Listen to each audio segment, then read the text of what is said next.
Semana J+. Oferecimento. Novo WhatsApp West Rock. Mande um oi agora mesmo. E Band. Veste você, veste a vida. A audiência pública vai discutir falta de médico perito no INSS de Canoinhas. Planalto Norte registra apenas uma morte por Covid-19 e Canoinhas fica há mais de 36 horas sem novos casos ativos da doença. Mais de 70% das cidades catarinenses não registraram mortes por Covid em outubro. Homem nu diz ter sido furtado depois de apanhar de marido traído em Canoinhas.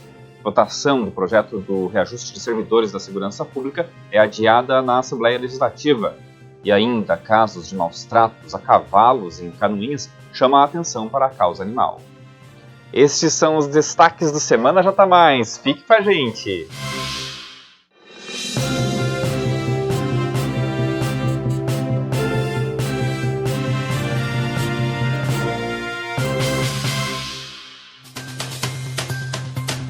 A semana teve uma morte por Covid-19 no Planalto Norte. O único óbito foi registrado em Porto União. Canoinhas não registrou nenhum óbito pela terceira semana consecutiva e segue com 150 mortos desde o início da pandemia. Toda a região tem 140 casos ativos da Covid-19, 8 a menos que na semana passada. Canoinhas, aliás, quebrou um recorde positivo. Ficou pela primeira vez neste ano por mais de 36 horas sem detectar um novo caso de Covid. No auge da pandemia, só para a gente ter uma ideia, a cidade chegou a ter, ao mesmo tempo, 600 casos ativos da doença. Nesta semana também, a Central Covid de Canoinhas deixou de atender 24 horas. Atende agora somente durante o dia, até as 7 da noite. Tem mais boas notícias também. Em União da Vitória, tem o primeiro hospital da região, o regional, a desativar a UTI Covid. Três Barras, por sua vez, zerou a ocupação da ala de leitos clínicos de Covid no Hospital Félix da Costa Gomes. O mês de outubro terminou com 70% dos municípios catarinenses sem registrar mortes por Covid. Na região, o mês de outubro encerrou como um dos menos mortais da pandemia de Covid no Planalto Norte. Foram 11 óbitos nas 10 cidades da região. Mesmo número de setembro, o menor do ano até então. Pelo segundo mês consecutivo, Irineópolis, Bela Vista do Toldo, Monte Castelo, Papanduva e Itaiópolis não registraram nenhuma morte. Canoinhas registrou o maior número de mortes, foram 5 ao longo do mês, uma mais do que setembro. Três Barras, que não tinha registrado nenhuma morte em setembro, computou em outubro 3 vidas perdidas. Mafra registrou 2 óbitos e Itaiópolis uma morte.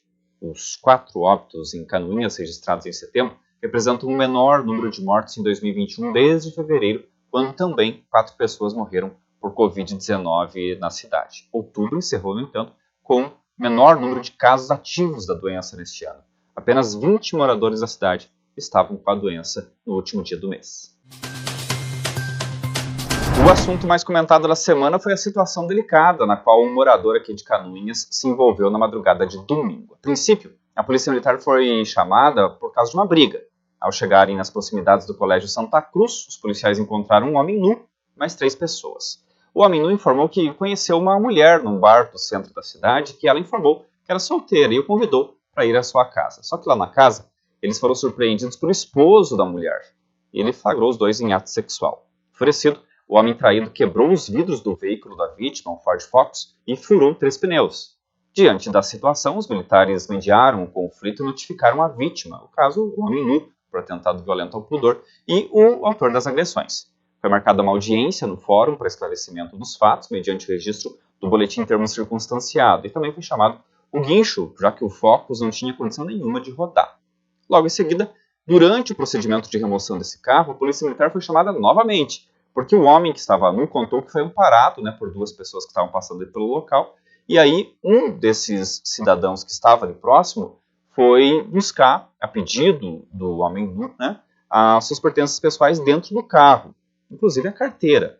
De acordo com o homem nu, o suspeito teria entrado no veículo, pego a carteira dele e furtado um maço de dinheiro e somente teria entregue a carteira vazia.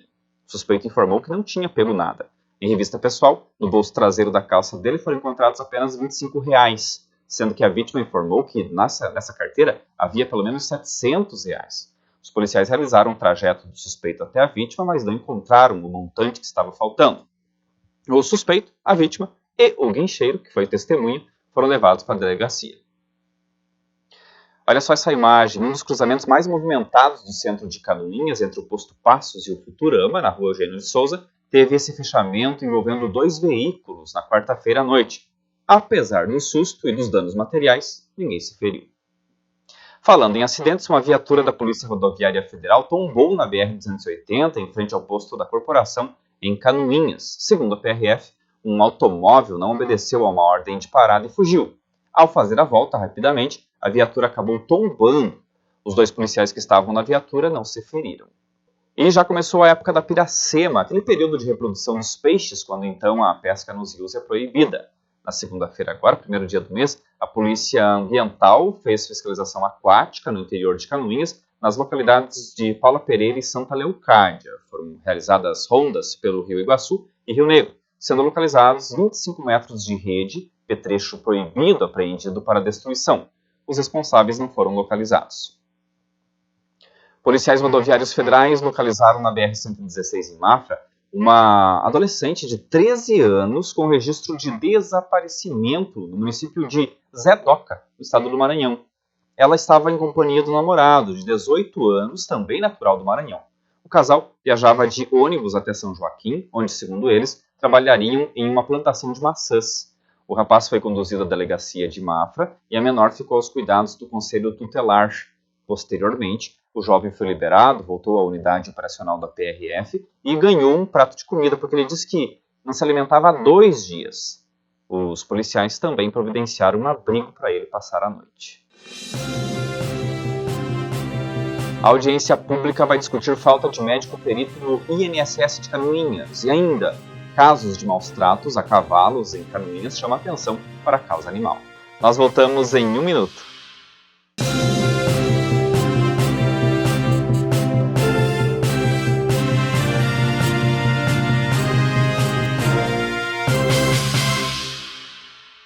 Na West Rock, manter um diálogo aberto e transparente com a comunidade é um compromisso. Por isso, lançamos um novo canal de comunicação, o WestZap West Rock. Tire suas dúvidas, conheça as nossas ações e envie sugestões de onde estiver e a hora que quiser. O número é 47 99611 8376. É só escrever oi para começar a navegar. West Rock, vencendo junto com a nossa gente.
Uma portaria publicada nesta semana determina a descentralização das atividades de atendimento e transporte de pacientes via SAMU, Serviço Móvel de Atendimento de Urgência e Emergência, para o Programa Estadual de Incentivo às Organizações Sociais. Com isso, a gestão dos serviços prestados pelo SAMU será feita via entidade de direito privado sem fins lucrativos, qualificada como organização social, que é uma modalidade de gestão semelhante à já aplicada em outras 7 unidades de saúde do Estado. A votação do projeto de lei complementar do Poder Executivo que trata do reajuste salarial para os servidores da segurança pública foi adiada. A expectativa é que a matéria fosse votada na sessão de quarta-feira, mas a apresentação de uma emenda em plenário adiou a votação. Conforme o regimento interno da Assembleia Legislativa, quando ocorre a apresentação de emenda em plenário, o projeto retorna para análise da Comissão de Constituição e Justiça. A emenda foi apresentada pelo deputado Gessé Lopes.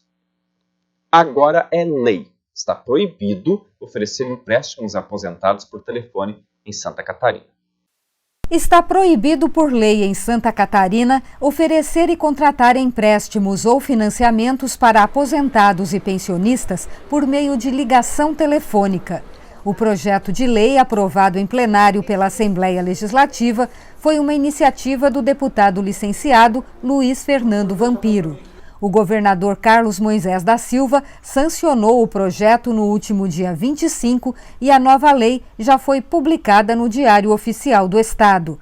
A norma estabelece que, em caso de descumprimento, o infrator estará sujeito às sanções previstas no Código de Defesa do Consumidor, que vão de multa à suspensão das atividades ou cassação do alvará de licença. Excluindo os repasses compulsórios, como recursos para educação e saúde, o governo federal destinou, por meio de emendas parlamentares, mais dinheiro para Major Vieira e Porto União do que para Canoinhas ao longo dos quase 3 anos de mandato do presidente Jair Bolsonaro, o que mostra um levantamento feito pela NSC Total com base em consulta às emendas parlamentares destinadas para Santa Catarina ao longo do governo Bolsonaro. Canoinhas aparece com 2,5 milhões de reais, mas apenas 590 mil reais foram executados de fato até o momento. Major Vieira, por sua vez, já recebeu 2.700.000 reais dos 2.800.000 reais empenhados. Porto União vem na sequência tendo recebido todos os 2.400.000 reais empenhados. Bela Vista do Toldo também não fica muito atrás, recebeu 1.800.000 reais dos 2.600.000 reais empenhados. O valor é o mesmo recebido por Monte Castelo. Não consta nenhuma emenda empenhada para Três Barras, Mafra e Itaiópolis. Desde 2017, sem um médico perito no INSS, segurados aqui de Canoinhas penam com longas viagens às cidades vizinhas que, não bastasse o inconveniente da distância, podem ter consultas agendadas para daqui a 4 meses, que é o caso de Mafra, cidade mais próxima. Em São Bento do Sul, o intervalo é um pouco menor, mas 80 quilômetros mais distante. E é lá em São Bento do Sul, aliás, onde está a médica perita que usava um atestado médico para não atender aqui em Canoinhas. Este atestado, aliado ao fato da aposentadoria do médico Wagner Pelágio, colocou todos os canoinhenses e moradores da região que necessitam do INSS em um limbo. Veio a pandemia e agora nem os demais atendimentos são realizados na agência de Canoinhas. A recomendação é que o cidadão baixe e agende os serviços por meio do aplicativo Meu INSS. A precariedade do acesso à internet e as barreiras impostas pelo aplicativo tornam a vida do cidadão uma verdadeira tortura. Quem precisou sabe, né?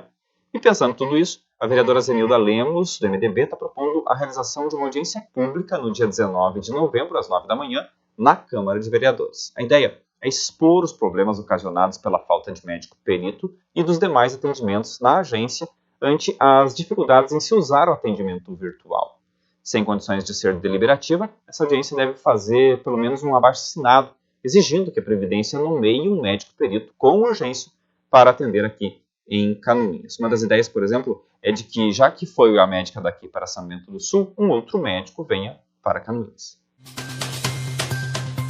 Durante 2 dias, uma equipe de pesquisadores do Departamento de História da Universidade do Estado de Santa Catarina, UDESC, visitou Iriniópolis, registrando em vídeos e fotografias os locais considerados cidades santas da Guerra do Contestado. E algumas ocupações militares, por exemplo, uma grande e importante ocupação militar de Reichard, né, que, ao que parece, né, tem uma família aqui que ocupa a região, que também, né, até hoje está aí na região atuando, mas que teve um papel importante, porque foi uma das principais ocupações dos militares na época para tentar chegar até os redutos. Mas aqui a gente vai ter o que chamava, né, de Tamanduá, o que a gente chamava de Timbozinho. São comunidades importantes e que vão ter um papel fundamental na história da Guerra do Contestado, porque o período da formação da Guerra do Contestado, a gente tinha várias cidades, várias comunidades santas, como eles chamavam, né? Que chamava de cidades naquele período. A gente chama hoje, mas que não compreende a ideia do que é uma cidade hoje, né? E aqui também fomos informados, né, da Maria Rosa, né? Também do Adeodato, que nasceu aqui próximo, dentro do município. Isso tudo, para nós, é muito interessante, porque a gente não tinha essa dimensão e estar aqui vivendo isso, vendo como é que a comunidade se relaciona com essas histórias, né? Nesse primeiro momento a gente ainda não teve tanto essa dimensão de contato direto com a comunidade, isso talvez a gente vai demandar um outro momento aqui para conhecer e conversar com as pessoas, mas é interessante que se as pessoas não têm uma memória da Guerra do Contestado, uma memória que eu diria coletiva da história do Contestado, essa memória ela permanece ainda cravada em objetos que são encontrados, projéteis que são encontrados nas terras. Essa reportagem completa você assiste no J+. Os casos frequentes de maus tratos a cavalos chamam a atenção para a causa animal em Canoinhas.